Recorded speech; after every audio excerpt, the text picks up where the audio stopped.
Whew, there I am, Loftus Road. I'm not trapped in this time. Um, yeah, well, what can you say about that today? Actually, I'd like to start off with an apology to the various people who, after the Derby game, have been texting me saying Pompey are going to get relegated. And I said, no, still 9 games to go. I can see positive signs in recent performances other than, obviously, the abject shooting and creativity issues. And I said, no, Pompey will be fine. They'll be all right. Still 9 games to go. Too early to panic, isn't it? 9 games to go. And then I saw the first half today, and it's the first time this all season I felt that Pompey could be relegated. They looked like a team getting relegated to League One. I'm not being negative, I'm being realistic. That's how they looked in that first half. And the end, last 20 odd minutes of the second half as well.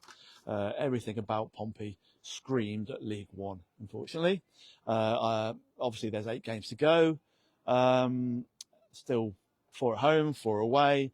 The international break, a reset, as Marlon Patch just spoke to us now and mentioned, so it's a reset.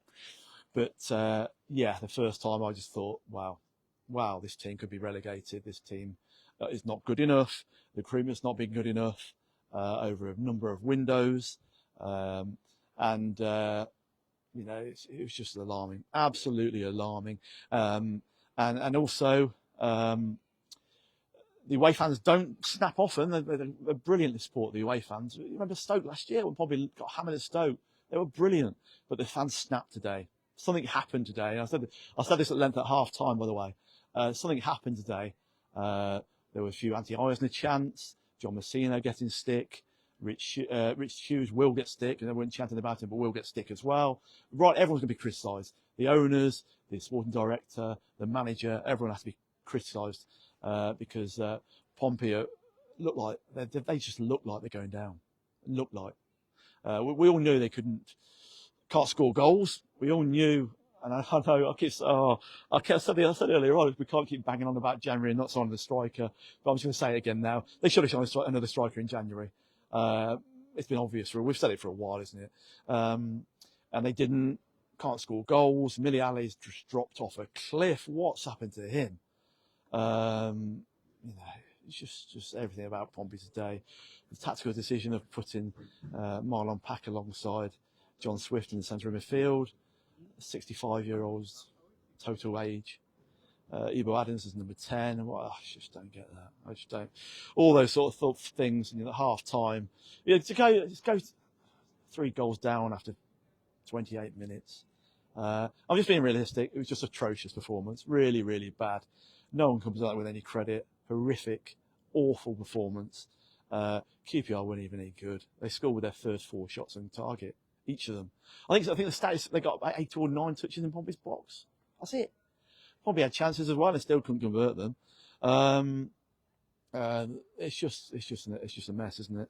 There's no way of describing it. It was like a lightning bolt, isn't it? Really, just like wow. People have been telling me this week, and I thought they're a bit negative. No. Apologise. Sorry, all you people. And they'll probably still they've got 8 games left. They can get out of it. But I'm now coming to your way of thinking after what I witnessed today that Pompey, they look like a relegation side. They really, really do. No other way of putting it on one performance. And again, don't hold me to that. Pompey will get relegated because there's 8 games. They can come back from this. They've done it before.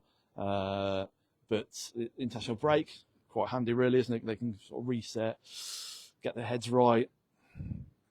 Keshi Anderson and Andre Dazelle, wow.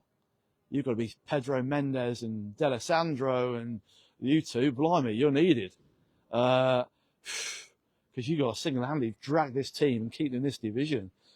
Ebo Adams is really emotional at set the final whistle. It turns out he's got an injury. That's another blow.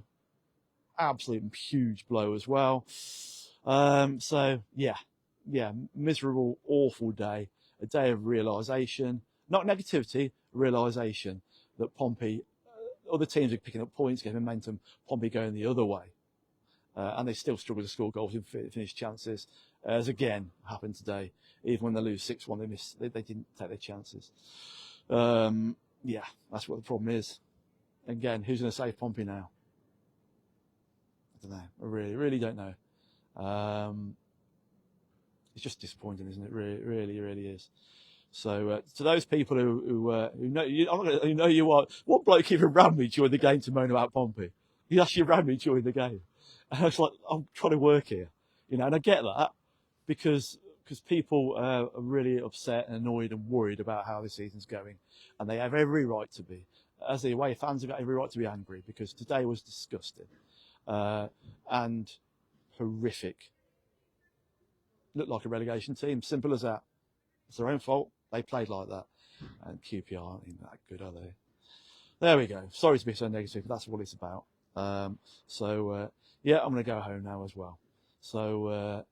But yeah, awful day. And it's a few weeks before the next game as well, isn't it? Keshi Anderson, Andre Dizelle, we need your help. The bat signal's up in the sky. Because not many of these players at the moment look like they're capable of keeping Pompey in this league. Goodbye.